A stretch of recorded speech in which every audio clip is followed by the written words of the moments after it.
Everyone, welcome to the Earis. आज हम पढ़ने जा रहे हैं मेटल्स एंड नॉन मेटल्स का पार्ट 2। हमने लास्ट में पढ़ा था लास्ट आयनिक कंपाउंड तक। उसके बाद स्किप ओर्स पे स्टार्ट हो जाता है हमारा काम। ओर्स हमारे पास क्या है, रॉ फॉर्म ऑफ मेटल होता है।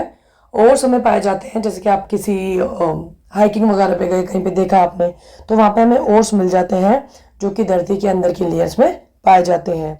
जब आप इनको साफ करते हो, इनमें से गंदगी निकालते हो, तो जो इम्प्योरिटीज होती हैं उन इम्प्योरिटीज को आप क्या बोलते हो, गैंग, GANGUE, गैंग। और इनको जब आप साफ करके निकालते हो, जो आपके पास मिलता है वो होता है मिनरल्स। तो मिनरल्स जो होता है एलिमेंट एंड कंपाउंड, जो आपको अर्थ की क्रस्ट में मिल जाएंगे, तो ये आप लेते हो, अपनी चीज़ों के लिए इस्तेमाल करते हो। गोल्ड भी आपको मिल जाता है, कोयला मिल जाता है, अलग अलग चीज़ों की फॉर्म्स आपको मिलती रहती हैं। हमें इस चैप्टर में जानना है कि उनको जब हम क्लीन करते हैं, तो क्लीन करने का प्रोसीजर क्या है और किनको किस तरह क्लीन किया जाता है। तो हमारे पास 3 रिएक्टिविटी वाले होते हैं मेटल्स। पहला हमारे पास होता है लो reactivity, medium reactivity, high reactivity, right. तो मीडियम आपके एक्सट्रैक्टिंग जब आपको मेटल करना है किसको, लो रिएक्टिविटी वालों को, तो आपके पास बुक में 2 हैं। पहला है आपके पास मर्क्यूरी। और ऑफ मर्क्यूरी को क्या बोलते हैं, सिनाबार। और इसका HGS मतलब सल्फाइड के फॉर्म में आपको नेचर में पाया जाता है। तो इसका 2 प्रोसीजर है और आपको लिखना भी है। नीचे मैंने इनसे रिलेटेड क्वेश्चंस भी दिए हैं।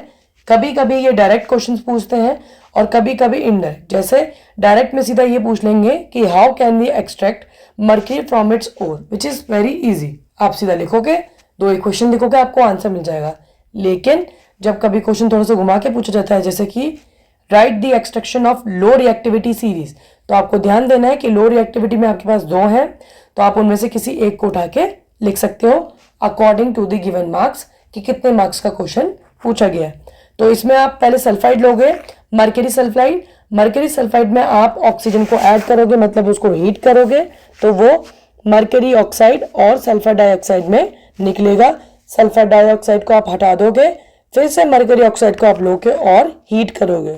जब आप उसको ज़्यादा हीट करोगे तो मर्क्यूरी अलग और ऑक्सीजन अलग हो जाएगा, ठीक है। ये था फर्स्ट मर्क्यूरी वाला। सेकंड आपका आता है लो कैटेगरी में extraction of copper. Copper mercury से थोड़ा हल्का आता है, ठीक है। तो मतलब रिएक्टिविटी सीरीज में, तो अगर आप इसको ध्यान से देखो तो कॉपर आप लोगे, पहले उसको आप हीट करोगे ऑक्सीजन के साथ, ठीक है। और आप जब इसको हीट करेंगे कॉपर को, तो आपके पास कॉपर ऑक्साइड और सल्फर डाइऑक्साइड आएगा। फिर से आप वापस लेके इसको कॉपर सल्फाइड को कॉपर ऑक्साइड के साथ हीट करेंगे, जबकि मर्क्यूरी में आपने डायरेक्टली हीट कर दिया था। तो डिपेंड करता है कि किसको आपने कैसे कन्वर्ट करना है, कैसे एक्सट्रैक्ट करना है। तो यहाँ पर आपने कॉपर सल्फाइड को लिया और कॉपर ऑक्साइड को लिया और उनको हीट किया, तो आपके पास कॉपर और सल्फर डाइऑक्साइड अलग अलग आ गए। तो याद रखिएगा, इसको इक्वेशन में आपको अलग से भी पूछा जा सकता है, और ये बहुत अच्छा भी है क्वेश्चन, क्योंकि कभी कभी डायरेक्ट क्वेश्चन पूछ लिया जाए तो बहुत ज़्यादा सहूलियत हो जाती है इन मामलों में कि आपसे डायरेक्ट क्वेश्चन पूछा और आपने उसका आंसर भी उस तरह दे दिया। तो अगर सिनाबार का पूछेगा तो आपने पहले ये 2 ही क्वेश्चन लिखनी है, और अगर कॉपर का पूछेगा तो आपको बाद की ये 2 ही क्वेश्चन लिखनी है। थोड़ा बहुत थ्योरी आप लिख सकते हैं इसकी, जैसे हम बच्चों की तरह बनाते हैं क्वेश्चन। हिंदी में इंग्लिश में लिखोगे कि copper sulphide is heated with oxygen, so it produce copper oxide and sulphur dioxide. Again we heat copper sulphide with copper oxide, so we get copper and sulphur dioxide. ये आप easily normal language में लिख सकते हो, ठीक है। फिर आपके पास आता है मीडियम रिएक्टिविटी। उससे पहले आप ये समझिएगा कि रोस्टिंग और कैल्सिनेशन क्या होता है। जैसे आप रोस्टेड चिकन खाते हो, उसमें क्या है, आपने ऑक्सीजन को ज़्यादा अमाउंट में लेकर क्या करा है, हीट किया है। जब आप ऑक्सीजन को ज़्यादा अमाउंट में लेकर हीट करते हो और चीज़ों को बनाते हो, तो उसे हम बोलते हैं रोस्टिंग। और आजकल तो जोक मारने को भी रोस्टिंग बोलते हैं वैसे, लेकिन ऐसा नहीं है। रोस्टिंग मतलब ज़्यादा ऑक्सीजन के साथ उसको हीट करना, और कैल्सिनेशन में क्या करते हो आप, लिमिटेड ऑक्सीजन के साथ उसको हीट करते हो, ठीक है। तो आपके पास मीडियम रिएक्टिविटी में आता है बेटा जिंक। तो जिंक सल्फाइड को आप लोगे और इसको ऑक्साइड को इसके साथ ऑक्सीजन रिएक्ट कराओगे, तो आपके पास जिंक ऑक्साइड बनेगा और सल्फर डाइऑक्साइड। अब जो ये जिंक ऑक्साइड आया है, इसको आप कोक के साथ, ये कोक होता है जो कार्बन के टाइम पे, ये पीने वाली कोक नहीं है, ठीक है। जो कार्बन के एक्सट्रैक्शन, कोल के एक्सट्रैक्शन के टाइम पे जो कोक निकलती है वो वाला कोक है। तो जब आप इसको को रिएक्ट करोगे जिंक ऑक्साइड के साथ तो आपके पास निकलेगा जिंक और कार्बन मोनोऑक्साइड, ठीक है, और इस तरह आपको जिंक मिल जाएगा। अब याद रखना H2S मतलब सल्फाइड ओर को आप रोस्ट करोगे और कार्बोनेट ओर को कैल्सिनेट करोगे, तो C फॉर कार्बोनेट और C फॉर कैल्सिनेशन। तो याद रखना जो कार्बोनेटिक ओर होंगे, कार्बोनेट मतलब CO3 वाले फॉर्मूले के साथ ओर मिलेंगे आपको, उसको आप कैल्सिनेशन से करोगे मतलब लिमिटेड ऑक्सीजन में हीट करोगे। और अगर आपको मिलेगा सल्फ्यूरिक सल्फाइड ओर्स मिलेंगे तो आप उसे रोस्ट करोगे मतलब ज़्यादा ऑक्सीजन उसमें डालोगे, उस तरह ये आपको मिल जाएगा, ठीक है। तो इसमें आपको इक्वेशन इसकी याद रखनी है कि जिंक को आप दोनों तरीके से करते हो। पहला अगर सल्फाइड करोगे तो ये ऊपर के 2 लिखने हैं, लास्ट में अगर कैल्सिनेट करोगे तो ये नीचे के 2 लिखने हैं, ठीक है। मैंने इन दोनों को अलग अलग कर दिया सो दैट आपको लिखने में परेशानी ना हो। आप दोनों को आराम से याद कर सकते हो। पहले जिंक वाला है सल्फेट और फिर है जिंक कार्बोनेट, दोनों केस में ये मिल जाएंगे आपको।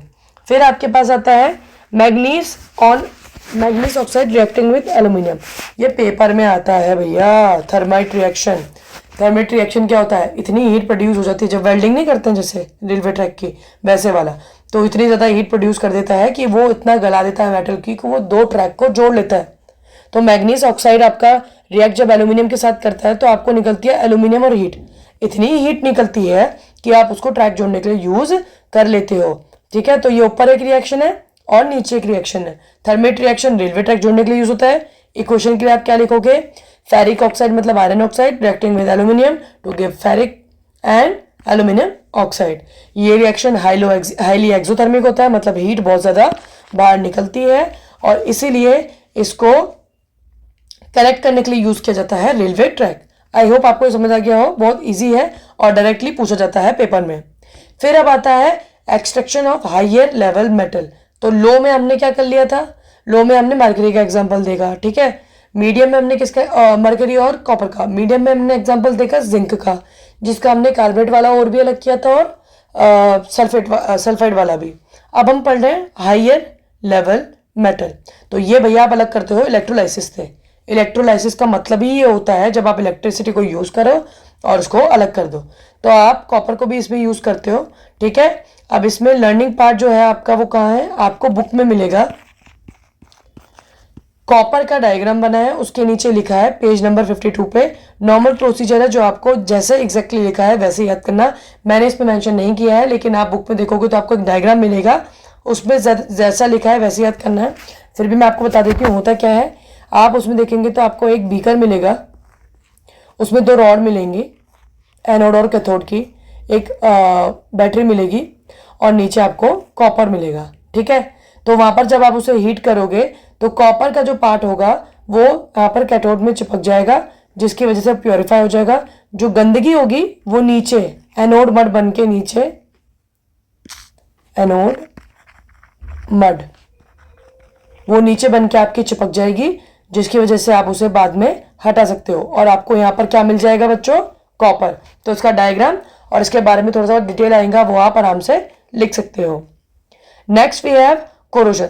कोरोजन आपने पहले भी पढ़ा था लेकिन कोरोजन इसमें आपको थोड़ा डिटेलिंग में ना एक्टिविटी के साथ दर्शाया गया। तो they can ask you in the exam that demonstrate an activity to show that corrosion takes place in the presence of moisture only. So what do, you take 3 test tube and you write it A, B, C. Then you add water and air in one and add iron nail. In the B1 you add oil on the top of water. Water के ऊपर आपको oil डाल देना है और सी वाले में सिर्फ हवा रखनी है। तो आप देखोगे ना तो बी वाले में रिएक्ट नहीं होगा, सी वाले में भी रिएक्ट नहीं होगा, लेकिन ए वाले में रिएक्ट होगा। So you will say B में रिएक्ट नहीं होगा बिकॉज ऑयल उसके ऊपर था तो एयर आ नहीं सकी एस्केप करके। सी वाले में there was only air but A वाले में वाटर एंड एयर दोनों प्रेजेंट है जिसकी वजह से वो रिएक्शन होगा। तो आप by this activity you can say that only corrosion will takes place in the A test tube because both water and air is present in the A test tube, ठीक है ना। ये आराम से आप लिख के डेमोन्स्ट्रेट कर सकते हो, ठीक है। Next we have 22 carat gold में कितना पार्ट गोल्ड और कितना पार्ट